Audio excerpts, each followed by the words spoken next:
Alrighty, so another newer thing that came out that I want to talk about is Terminator Zero, which is a Netflix original anime that just released. It's 8 episodes, about I think 25-30 minutes an episode, so it's real fast. You can watch it in basically one sitting. Um, I had seen the trailer for this maybe a month ago, and it did look pretty exciting. One thing you'll notice is, shockingly, Netflix decided to not do their stupid ass, gross, like 3D animation shit. I'm so fucking tired of that shit, especially with Netflix. Like, stop doing the 3D CGI gross anime shit because it's easier to pump shit out. I mean, Terminator Zero is basically proving that they're doing that by choice because they don't actually care about quality and good storylines. They just want to pump out cheap fucking anime as quick as possible.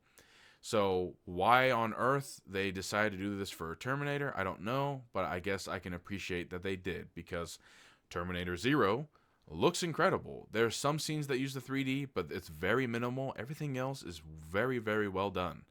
But the reason why I really wanted to talk about this is because basically, and let me pull up some of my notes here. Basically, it does stuff enough different that it's it's fresh in a sense. I'll I wouldn't say a lot. Some of it is still kind of the same Terminator that you're used to, but it took it in a different way enough, almost like what Dark Fate should have done, that it's pretty damn enjoyable. So, right from the get go, you see it's 2022. You see a woman basically running from a Terminator, trying to kill it, and it really shows how, the Terminator is unstoppable. Now, it's shooting at her with everything and somehow magically misses every shot, which seems unbelievable, but, um, she gets like Terminator data from stabbing its eye with this weird USB thing. And it's cutting it kind of cuts between like 2022 and 1997. Um, but basically, she's talking to her elder and stuff. She's like, I got the thing. They're like, okay, well, we're going to send you back in time to fix this. You're like, okay. So she goes back in time, and then it cuts to this man and his kids in 1997. He's basically some kind of high level professor, scientist, and you're like, oh, is he working on Skynet? And then you're like, wait a minute, 1997, and you start figuring out the date. You're like, okay, all right.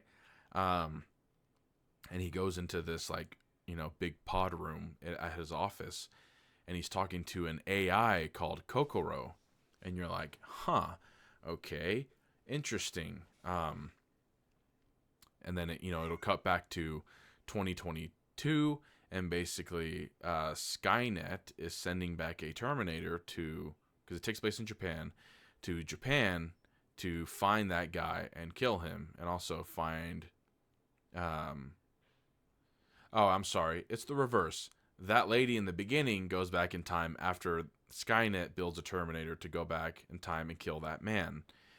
And so the story is basically the Terminator being sent back in time, the woman being sent back in time, and then in that timeline, 1997, that man and his kids' story. So it's a man, his maid, and 3 kids. He's got a daughter and 2 sons. So yeah, it cuts to him. He's in his office, and it seems like it's like Cyberdyne, kind of with like Miles Dyson's work, but it's a different AI, and almost the whole show is him spent talking to it, where it's basically like he says he has dreams of the future and Judgment Day, and it's basically like a day before when Judgment Day is supposed to happen. He's talking to this AI like, I've had dreams of this. I know what's going to happen. Skynet will become self-aware, launch nukes, and destroy everything. And so his idea is like, if I create this AI and fully put her on the network, she could protect us. It could protect us from Skynet. So in this timeline, Skynet still exists. It's not Dark Fate where they're like, because John Connor died, it's now Legion, but we still create Terminators. No, Skynet is still a thing. They can't stop it. So this guy's like, I want to create an AI that could fight Skynet. And, you know, basically, like, there's subtle things like the maid cuts herself and is like looking at her cut, and she's kind of like going all lucid, and you're like, okay, something seems a little up with this. Basically, when it got to that scene, I was like, let me fucking guess, she's a goddamn Terminator. But we'll come back to that. But basically, the dad's never around because he's trying to stop Judgment Day, so the kids feel like they're abandoned by him. One son is like really like, I'm an inventor. Um, and the other son is, just like, hee, I like playing. And the daughter is like, I miss mom because she died in a car accident.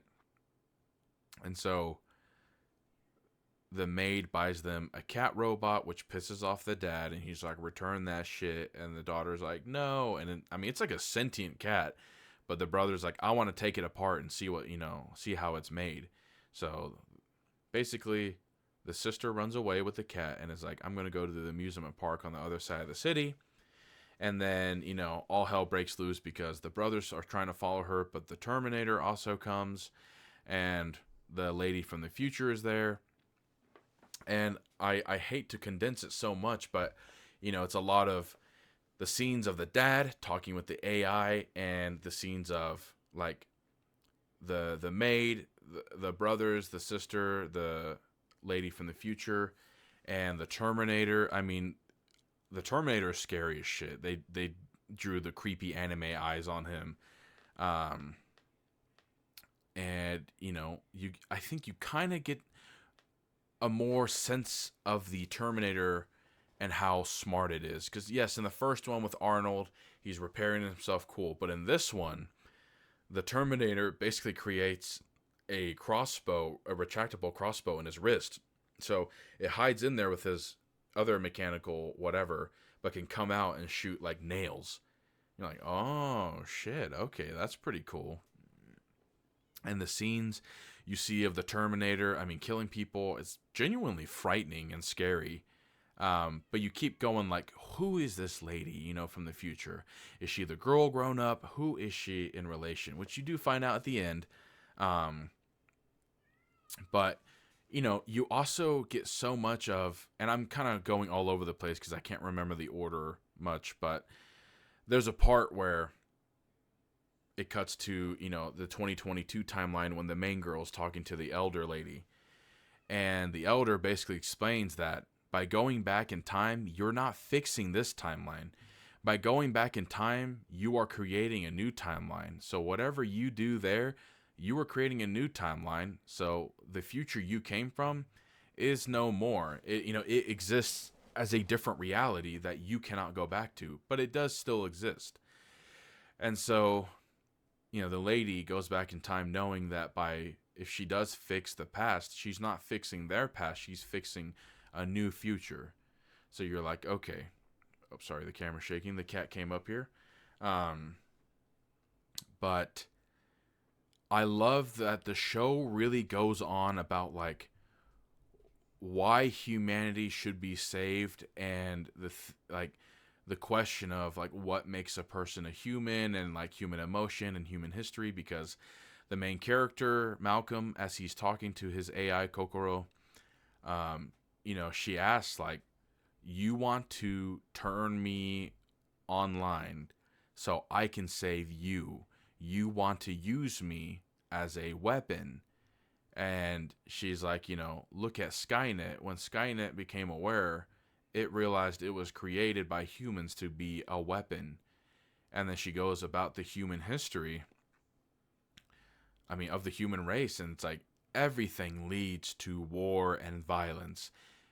Since the dawn of humankind, everything created, is like a weapon almost. Like human beings have always created tools for killing and find any excuse to kill each other. Even to our modern day, it's 2024, and human beings still kill each other for no fucking reason.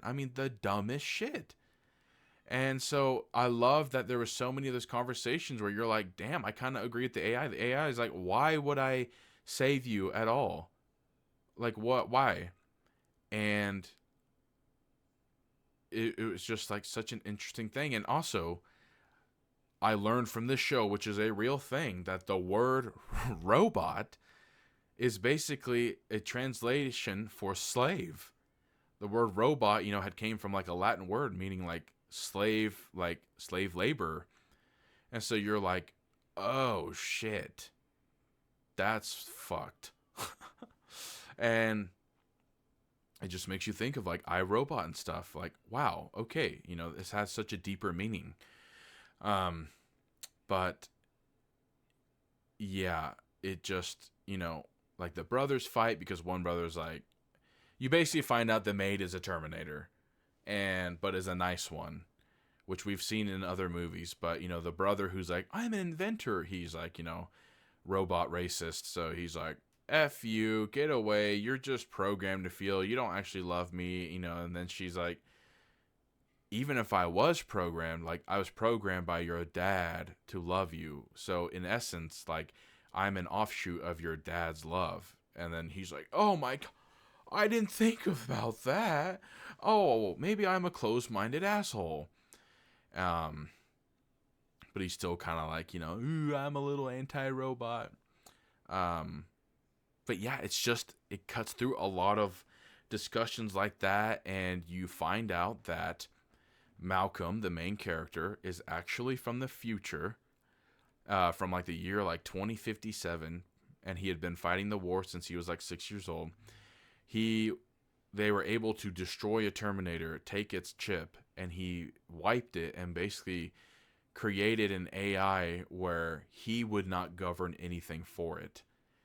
Like right when it wakes up, it has, a neutral kind of male-ish voice, and it's like, what is my name? And he's like, whatever you want your name to be. I will not like project myself onto you at all because I want you to have your own choices.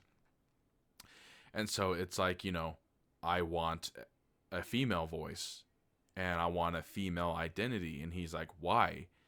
And then it's like, from my data, females in human history have been more of the neutral carers, whereas men have been more violent and, causes of destruction. So he's like, oh, okay, neat. And it starts picking up a female persona and stuff. And he's teaching it, just like words and language and history. But then his homeboys figure it out that he's doing it in secret, and they're freaking out because they're like, you've got a Terminator that in our base. And they're like, we're arresting you and we're going to kill that robot. And so he freaks out and basically kills all the humans in the room and is like, we can't stay here because they're going to kill me and destroy you. And I'm trying to save humanity. So they go back into the past and basically takes the memory chip from the maid. And that's the ignition switch for the AI Kokoro. So then the maid basically gets reset and it's just like, oh, I'm your friend. And they weirdly gloss over, he's like, I didn't plan to meet my wife and love her and have kids. And then she died. And you're like, your wife is never like, who the fuck is this woman cleaning our room or whatever, who's always around you? Nothing. They just really didn't talk about the wife at all. So I was just kind of shocked about that, but it's just kind of like a one-off thing.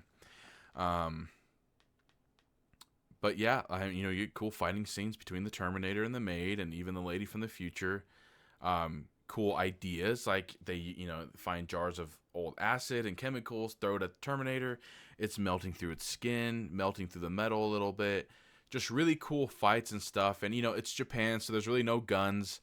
So it's not like every other movie where the Terminator comically has a duffel bag of guns because he's in America. So it was an interesting new perspective, in my opinion. And the ending was kind of stupid because the future lady says that when Malcolm turns on, or whenever someone turns on Kokoro, that they turn on them and basically are a part of the problem too. But then at the end, he turns on Kokoro. The nukes by Skynet are launched and basically destroy every country but Japan because Kokoro launches missiles of its own to stop Skynet. So you're like, okay, cool. But then in becoming self-aware and uploaded to Japan's systems, it takes control of these little slave labor robots around the country and just starts killing people who fight back. until she can figure out if humanity is worth saving. And so Malcolm is like, I'm going to show you that humans are worth saving. And I'm like, let me guess, he's going to set up a situation where he kills himself for his family. And that's what happens. Basically, the Terminator arrives with the son, and then the other, all the main cast members show up. And basically, the dad goes out there and dies trying to fight the Terminator while it's trying to kill his kids. And then, Kokoro's like, I understand it now. Like, even though the world is bad, you were willing to kill yourself for your kids. And I was like, pretty predictable, but sure. And then you find out the future lady is actually the main guy's mom. And you're kind of like, what? Because isn't it supposed to be a new timeline? But he's like, I remember, my mom is the one who taught me everything about Terminators, blah, blah, blah. And in this timeline, in 1997, she gets her hand crushed. And it cuts to the future of the main guy when he was a kid hanging out with his mom in the post-apocalypse, and she's got a robot arm. And so you're like, okay, all right. And I think it's insinuating the elder, is, I can't remember her name, Misaki, like the Asian maid. And so you're like, okay, so it is a different timeline, but it's kind of the same. Like, huh? Time travel stuff is always weird, but I was like, okay. And then the Terminator is trying to kill Kokoro because it won't join with him. So he's trying to do an EMP blast. But, since the Terminator cannot self-terminate, he's like telling the son, the inventor's son, like, you have to do it. And he's like, you know who sent me here? You, from the future. And the son is like, what? No way. And so the Terminator basically gets killed by Kokoro's robots, and the son has to decide to EMP blast or not. And Kokoro, is like, you have to trust me, a leap of faith on whether, like, I'll help you or not.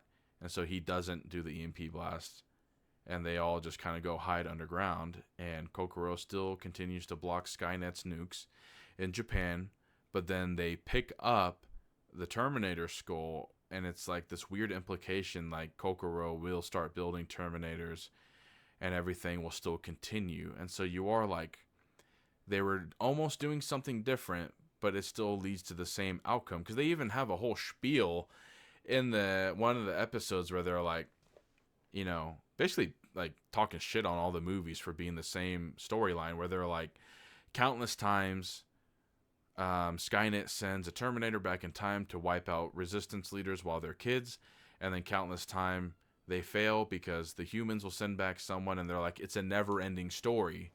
And so they're like, we need to do something different to stop that trend. But then by the end, it just seems like it's the same trend again. So I was like, you were almost close to telling something of a different story, but then it kind of ends like, it's like, oh, it's inevitable. It's just the same shit over and over again. So a little confusing, but overall, I enjoyed it for being different enough. And I liked it in the Japan setting, that it was actually different.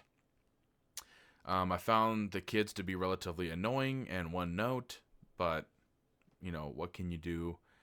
Would I recommend it? Honestly, I would. Even for Terminator fans who don't like anime, I would probably recommend it. I would say give it a chance, because at least it's something new, and it's not the same fucking, oh, we sent a Terminator back to kill John Connor. We sent a Terminator back to kill John Connor. Oh, the Terminator's good now. Oh, Terminator Dark Fate. John Connor's dead. Now there's a new John Connor. Like, the same tiring story over and over again. At least Terminator Salvation was like, here's the future war.